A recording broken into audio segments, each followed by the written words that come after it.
23 তারিখ রাত্রেবেলা গোবিন্দপুরে একটা ডাকাতির ঘটনা সংঘটিত হয়েছিল। তারপর আমরা তদন্তক্রমে প্রথম আমরা দুজনকে গ্রেপ্তার করি। তাদের নাম হচ্ছে কাবিল হোসেন এবং জামির উদ্দিন। তারপর তাদেরকে কোর্টে ফরওয়ার্ড করি পুলিশ রিমান্ড চেয়ে। তো যথারীতি মাননীয় আদালত 3 দিনের পুলিশ রিমান্ড দেয়।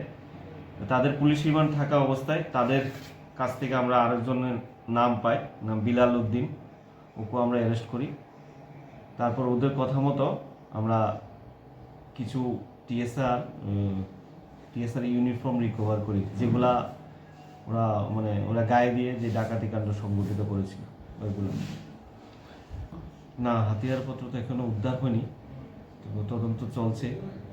মানে আরও কিছু লোক আছে যেগুলো আমরা তল্লাশি চলছে ওদেরকেও অ্যারেস্ট করার। হ্যাঁ, এগুলো উদ্ধার হয়েছে, ওদের কাছ থেকে উদ্ধার হয়েছে ওদের কথা মতো।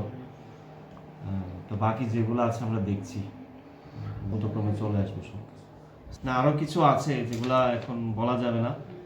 আমরা তাদেরকে আগে অ্যারেস্ট করে নিই, তারপরে আমাদেরকে আরও বিস্তারিত জানাবো। 3 জনের বাড়ি কদমতলা, দক্ষিণ কদমতলা বলে।